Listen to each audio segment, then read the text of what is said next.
Hello viewers, నేను doctor Rahul Reddy from Androcare andrology institute. ఈరోజు మనం అంగస్తంభన ప్రాబ్లంకి అంటే ఎరెక్టైల్ డిస్ఫంక్షన్కి ఇప్పుడు ఉన్న ఒక లేటెస్ట్ ట్రీట్మెంట్ గురించి మనం మాట్లాడుకుందాం. ఈ లేటెస్ట్ ట్రీట్మెంట్ ఏంటంటే piezo wave shock wave therapy. ఇది మనకు 2017లో రిలీజ్ అయింది ఈ థెరపీ. ఈ piezo wave shock wave therapy ఎందుకంటే షాక్ వేవ్ థెరపీ అనగానే చాలామంది భయపడుతూ ఉంటారు. సార్, పెనిస్కి షాక్స్ ఇస్తారా, షాక్స్ ఇచ్చినప్పుడు సైడ్ ఎఫెక్ట్స్ ఉంటాయా అనేది. ఈ piezo wave shock wave therapy అనేది ఇది ఒక సౌండ్ వేవ్ లాంటిది. ఈ సౌండ్ వేవ్స్ అనేది జనరల్గా పెయిన్ ఉండదు. ఇది ఓన్లీ మనం అల్ట్రాసౌండ్ చేసుకున్నప్పుడు ఎలాగైతే సౌండ్ వేవ్స్ లోపలికి వెళ్ళి మనకు ఆ ఇమేజ్ని జనరేట్ చేస్తాయో, ఈ షాక్ వేవ్స్ మనకి పెనిస్లోకి పంపించినప్పుడు మనకి ఎక్కడైతే మనకు డ్యామేజ్ ఉందో అక్కడ కొత్త బ్లడ్ వెజల్స్ పుట్టడానికి కావాల్సిన రియాక్షన్ని స్టార్ట్ చేస్తాయి. సో ఈ థెరపీ అనేది ఎప్పుడు స్టార్ట్ అయింది అంటే, నార్మల్గా మనకు కిడ్నీ స్టోన్స్ బ్లాస్ట్ చేయడానికి ఈ థెరపీని వాడేవాళ్ళు. తర్వాత డయాబెటిక్ ఫుడ్స్లో అంటే షుగర్ పేషెంట్స్లో ఏదైనా గాయాలైతే ఆ గాయాలు మానడానికి చాలా టైం పడుతుంది. ఆ గాయాలని హీల్ చేయడానికి ఈ షాక్ వేవ్ థెరపీ యూజ్ చేసేవాళ్ళు. సో అలా స్లోగా దాని నుంచి ఓకే, మనకు ఇక్కడ బ్లడ్ వెజల్స్ ఫామ్ అవుతున్నాయి కదా, మనం డిఫరెంట్ ఏరియాస్లో ఎందుకు ట్రై చేయకూడదు అని మనం దాన్ని పెనిస్లో వాళ్ళు ట్రై చేశారు. పెనిస్లో కానీ ఇప్పుడు హార్ట్లో కూడా ఇలాంటి థెరపీని యూజ్ చేస్తున్నారు. ఎవరికైతే సర్జరీకి హార్ట్లో ఫిట్ అవ్వరో, వాళ్ళకి సర్జరీ చేస్తే రిస్క్ అనుకుంటారో అలాంటి వాళ్ళకు కూడా ఇలాంటి థెరపీ షాక్ వేవ్ థెరపీ అనేది హార్ట్ కూడా ఇస్తున్నారు. సో ఎక్కడైతే ఈ థెరపీ ఇస్తారో అక్కడ కొత్త బ్లడ్ వెజల్స్ ఫామ్ అవుతాయి. సో ఇప్పుడు ఈ థెరపీ అనేది ఎవరికి ఇస్తారు, ఎందుకు ఇస్తారు, ఎన్నిసార్లు ఇవ్వాలి అనే దాని గురించి నేను ఈరోజు చెప్తాను. దీని గురించి చాలా వెబ్సైట్స్ ఉన్నాయి, ఆ కంపెనీ వాళ్ళ వెబ్సైట్ కూడా ఉంది, దానికి సంబంధించిన లింక్స్ కూడా ఇక్కడ పోస్ట్ చేస్తాము. ఈ పీజోవేవ్ థెరపీ అనేది మనము పెనిస్కి వారానికి ఒకసారి ఇవ్వాల్సి ఉంటుంది. అంటే ఆ వారానికి ఒకసారి ఎగ్జాక్ట్గా తీసుకోవాలి అంటే లేదు, 5 to 8 days మధ్యలో అట్లీస్ట్ 4 to 6 సెషన్స్ తీసుకోవాలి. ఈ 4 సెషన్స్ తీసుకున్నప్పుడే మాత్రమే మనకి దాని రిజల్ట్స్ స్టార్ట్ అవుతాయి. ఇప్పుడు ఎప్పుడైతే ఈ వేవ్స్ పెనిస్లోకి వెళ్తాయో అవి డైరెక్ట్గా బ్లడ్ వెజల్స్ని ప్రొడ్యూస్ చేయలేవు.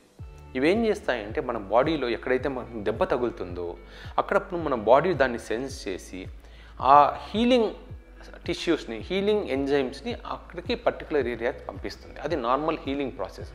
ఇక్కడ ఏమవుతుందంటే ఎప్పుడైతే మనం షాక్ వేవ్ థెరపీ ఇస్తామో ఈ షాక్ వేవ్ థెరపీ ఏ ఏరియాలో ఇస్తామో అక్కడ ఏమవుతుంది, ఇక్కడ ప్రాబ్లం ఉంది, ఇక్కడ మనకు హీలింగ్ అవసరము అనే సిగ్నల్స్ని మనకు బాడీకి పంపిస్తుంది.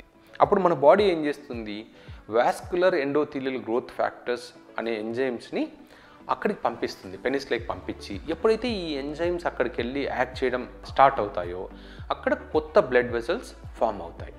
సో ఇప్పుడు ఈ అంగస్తంభన ప్రాబ్లం ఉన్న వాళ్ళకి ఈ థెరపీ ఇచ్చినప్పుడు ఈ థెరపీ అనేది ఒక్క సిట్టింగ్లో మీకు ఇంప్రూవ్మెంట్ రాదు. మినిమం 4 సెషన్స్ ఇస్తాము. ఈ 4 సెషన్స్లో ఒకవేళ ఇంప్రూవ్మెంట్ రాని వాళ్ళకి ఇంకో 2 సెషన్స్ అదనంగా 2 సెషన్స్ ఇవ్వాల్సి ఉంటుంది. కాకపోతే దీని అడ్వాంటేజ్ ఏంటంటే దీని success rate is almost 70 to 80%. అంటే 10 మందికి ఈ థెరపీ తీసుకుంటే 7-8 మందికి ఈ థెరపీ వల్లనే అంగస్తంభన మళ్ళీ నార్మల్ అయ్యే ఛాన్స్ ఉంది. సో డాక్టర్ గారు ఈ థెరపీని మధ్యలో ఆపితే ఏమవుతుంది అంటే అప్పుడు ఆ మినిమం 4 సెషన్స్ మధ్యలోనే ఆపేస్తే మనకు దానికి బ్లడ్ వెజల్ ప్రొడక్షన్కి సంబంధించిన సిగ్నల్స్ మధ్యలోనే ఆగిపోతాయి. సో మళ్ళీ మొదటి నుంచి మనం స్టార్ట్ చేయాల్సి వస్తుంది. సో ఈ మొదటి 4 సెషన్స్లో గ్యాప్ రాకుండా చూసుకోగలిగితే దీనికి చక్కని రిజల్ట్స్ ఉంటాయి.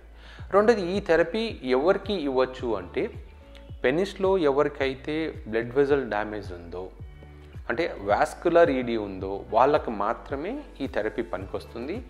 సైకలాజికల్ ఈడీ ఉన్న వాళ్ళకి జనరల్గా ఈ ప్రాబ్లం పని చేయదు. అందుకని ఈ ఎరెక్టైల్ డిస్ఫంక్షన్ ఉన్న వాళ్ళకి డాక్టర్ ఎవాల్యుయేట్ చేసి కాజ్ ఏంటి, రూట్ కాజ్ ఏంటి, ఇది హార్మోనలా, వాస్కులరా, సైకలాజికల్ అనేది చూసుకొని వాస్కులర్ ప్రాబ్లం ఉన్న వాళ్ళకి మాత్రమే ఈ థెరపీని ఇస్తాం. సో ఈ థెరపీ అయిన తర్వాత ఎన్ని రోజుల్లో మనకు రెస్పాన్స్ వస్తుంది అంటే మినిమం 4 సెషన్స్ తర్వాత మనకి 18 to 20 days మినిమం టైం పడుతుంది. అంటే బ్లడ్ వెజల్స్ ఫామ్ అవడానికి. ఎందుకంటే మనకి బాడీలో ఎక్కడైనా దెబ్బ తగిలినా కూడా మనకి రక్తనాళాలు ఫామ్ అవడానికి లేదా గాయం మారడానికి మనకి మినిమం 15-20 days టైం పడుతుంది.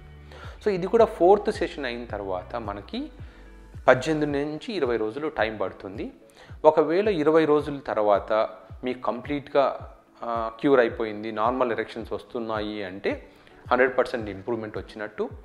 ఎవరికైతే డాక్టర్ గారు నాకు బాగా ఇంప్రూవ్మెంట్ వచ్చేసింది కానీ ఇంకా కొంచెం ఇంప్రూవ్మెంట్ ఉంటే బాగుంటుంది అనుకున్నప్పుడు కానీ, లేదా లాంగ్ టర్మ్ షుగర్ కానీ బీపీ కానీ ఉన్న పేషెంట్స్ కానీ, హార్ట్ పేషెంట్స్ కానీ మినిమం అంటే 4 సెషన్స్ బదులు డైరెక్ట్గా వాళ్ళకి 6 సెషన్స్ ఇస్తాం. సో లాస్ట్గా ఏంటంటే డాక్టర్ గారు ఈ థెరపీ తీసుకున్న తర్వాత ఎన్ని సంవత్సరాలు మనకు ఎరెక్షన్ నార్మల్గా ఉంటుంది అంటే, బీపీ షుగరు అలాగే స్మోకింగ్ ఆల్కహాల్ లేని వాళ్ళకి 5 to 8 years జనరల్గా ఈ థెరపీ రిజల్ట్స్ ఉంటాయి. కాకపోతే ఈ హార్ట్ ప్రాబ్లమ్స్ ఉన్న వాళ్ళకి, డయాబెటీస్ కంట్రోల్లో లేని వాళ్ళకి, బీపీ అంటే హైపర్ టెన్షన్ ఉన్న వాళ్ళకి 3 to 4 years పనిచేస్తుంది. అంటే ఆ తర్వాత ఏం చేయాలి అంటే మళ్ళీ ఇంకో థెరపీ తీసుకోవాలి. కాకపోతే ఇప్పుడు ఈ ఎరెక్టైల్ డిస్ఫంక్షన్కి ఇప్పుడున్న ట్రీట్మెంట్స్ అది అంటే సేఫెస్ట్ ట్రీట్మెంట్ అంటే ఇదే. ఎటువంటి సైడ్ ఎఫెక్ట్స్ లేకుండా అంగస్తంభన ప్రాబ్లంకి క్యూర్ చేయగలిగిన ట్రీట్మెంట్ అంటే ఇది ఒకటే.